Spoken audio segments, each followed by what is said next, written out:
মৌদুদিবাদী জামাত যারা আজকাল যাদের জন্মটা হয়েছে জাহান্নামের চৌরাস্তায়, তারা আজকাল মানুষকে জান্নাতের টিকিট ব্ল্যাক আউট করছে। যাদের বিচরণ হলো জাহান্নামের চৌরাস্তায়, তারা মানুষকে আজকাল জান্নাতের টিকিট বিক্রি করছে।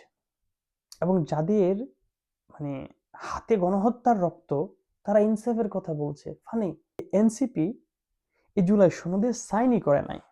Very interesting, it's very funny.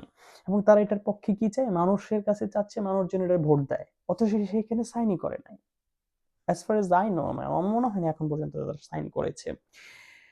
কিন্তু যারা সাইন করেছে তারা এই মর্মে সত্যায়ন করেছিল যে তারা আসন্ন নির্বাচনগুলোতে মিনিমাম 5% নারী ভোটার বা প্রার্থী রাখবে তাদের সংসদীয় আসনগুলোতে। কিন্তু এই একটা রাজনৈতিক দল যারা স্বাক্ষর করেছে, তারা একটা রাজনৈতিক দলও 5%-এর ধারে কাছেও নাই।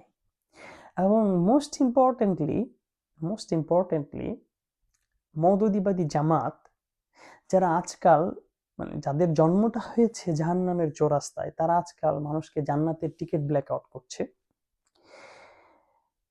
যাদের বিচরণ হলো জাহান্নামের চৌরাস্তায়, তারা মানুষকে আজকাল জান্নাতের টিকিট বিক্রি করছে।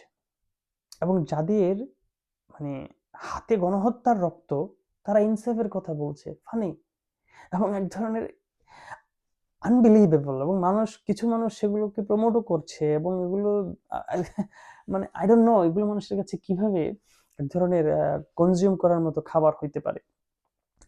সেই মৌদুদিবাদী জামাত একটা প্রার্থী দেয় নাই যাদেরকে তারা নারী বলছে এবং যেই জুলাই সনদের পক্ষে তারা মানুষের কাছে ভোট চাচ্ছে।